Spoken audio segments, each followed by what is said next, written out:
Dans la région sauvage des Appalaches, en Virginie occidentale, un couple s'enfonce dans la forêt. L'homme atteint le sommet tandis que sa compagne avance péniblement. Elle perd pied, mais a heureusement un harnais. Elle demande à son ami de la remonter, mais celui-ci ne répond pas. Soudain, l'homme gît sans vie sur le bord. Son meurtrier le jette par-dessus bord et commence à tirer sur le harnais de la femme. Celle-ci utilise un couteau pour couper le harnais, mais perd l'équilibre et tombe à côté de son petit ami mort. Le tueur la poursuit et elle s'enfuit pour sauver sa vie. Lorsque sa voiture est en vue, elle trébuche sur du fil de fer barbelé. Le meurtrier la tire et la tue. La nouvelle de la mort du couple se répand dans tout le comté et atteint l'autoradio de Chris alors qu'il conduit. Il rencontre des embouteillages inattendus. Chris sort de son véhicule pour demander à un chauffeur de camion ce qui se passe. Celui-ci lui répond qu'un camion a déversé des produits chimiques sur la route et qu'il faudra des heures avant qu'il ne soit nettoyé. Chris démarre la voiture et retourne sur ses pas. Il essaie d'appeler quelqu'un pour l'informer qu'il sera en retard à son entretien d'embauche, mais il n'y a pas de réseau. En chemin, Chris voit un panneau et prend une déviation. Il arrive à une station-service. Chris utilise la cabine téléphonique, mais elle ne fonctionne pas. Il demande au propriétaire s'il a un autre téléphone, mais celui-ci refuse de lui en prêter un. Chris consulte alors la carte et trouve un chemin balisé.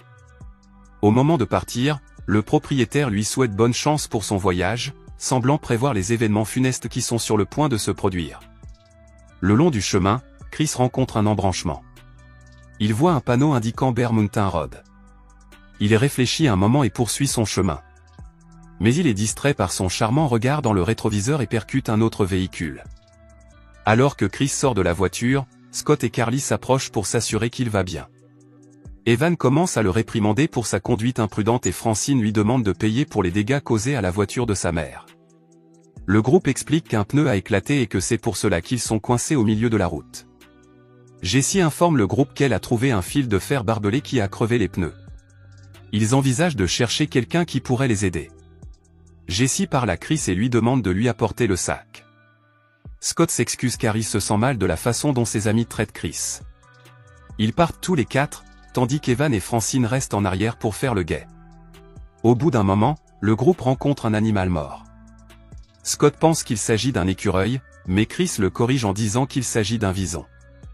Ils se vantent d'avoir fait des études de médecine. Evan et Francine réfléchissent au fait qu'ils auraient dû emmener Jessie à New York plutôt que dans les bois. Francine dit que Jessie aime les bois et qu'en tant qu'amie, il devrait l'aider à se remettre de sa récente rupture. Pendant ce temps, Scott et Carly rêvent de leur avenir en tant que couple. Scott voit des flammes à côté d'un arbre. Quelqu'un a allumé un feu il y a peu de temps et les deux amis appellent la mystérieuse personne. Mais personne ne répond et ils continuent leur chemin. Evan cherche quelque chose à manger à l'arrière de leur véhicule, tandis que Francine mange une barre de chocolat dans la voiture de Chris. La femme regarde les CD de Chris et juge ses goûts musicaux. Soudain, le bruit léger d'une branche qui craque éveille la curiosité d'Evan, qui s'éloigne pour vérifier. Inquiète, Francine part à sa recherche dans la forêt.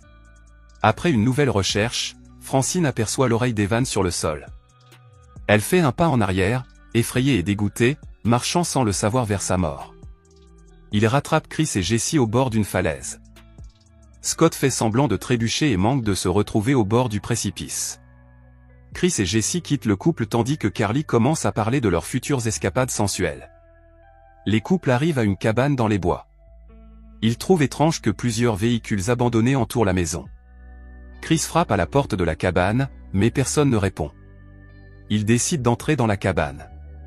Il fouille dans la terre pour essayer de trouver un téléphone, mais en vain. Jessie trouve également une étrange collection de lunettes de soleil. Pendant ce temps, Chris trouve une marmite remplie d'un liquide sombre en ébullition. Chris entre dans une autre pièce où se trouve un générateur en état de marche qui alimente des réfrigérateurs et des glacières. En l'ouvrant, il découvre des bocaux remplis de morceaux de corps.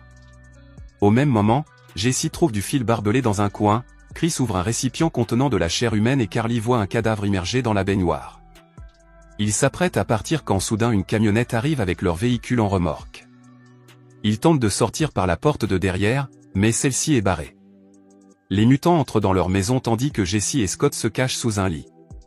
L'un des mutants fait tomber le corps de Francine et les deux hommes voient son visage mutilé. Son sang coule dans la main de Chris qui tremble de peur et de dégoût. Les mutants au visage déformé commencent à déchiqueter Francine. Derrière le trou de la serrure, Carly gémit en voyant les mutants massacrer son ami. Au bout d'un moment, les mutants font une sieste bien méritée après une longue journée de tuerie. Les deux couples commencent à quitter la cabane. Carly jette une cruche, faisant du bruit, mais les mutants continuent de dormir. Elle ne supporte pas de regarder le corps déchiqueté de Francine. Il s'approche de la sortie, et alors que Jessie ouvre la porte, Chris s'agrippe au ressort de la porte pour ne pas faire de bruit. Ses mains commencent à saigner alors que tout le monde s'en va calmement. À cause de cela, un des mutants se réveille et les voit partir. Ils commencent à courir vers la montagne et derrière eux se trouvent les frères qui sont partis pour une autre chasse. Carly est en difficulté et ralentit le groupe. Scott la réconforte en lui parlant de leur avenir et elle se calme. Ils arrivent dans une zone remplie de véhicules abandonnés et de restes de meurtres. Au loin, Chris entend le pick-up approcher. Ils descendent pour ne pas être vus et les frères difformes commencent à chercher leur proie. Chris prévoit d'utiliser le pick-up pour s'échapper. Scott suggère que l'un d'entre eux distrait les mutants pendant que les autres montent dans le véhicule. Sans hésiter, Chris se met à courir et à crier. L'un des mutants lui tire une balle dans le mollet, le mettant hors d'état de nuire. Scott essaie de le sauver et court lui aussi pour les distraire.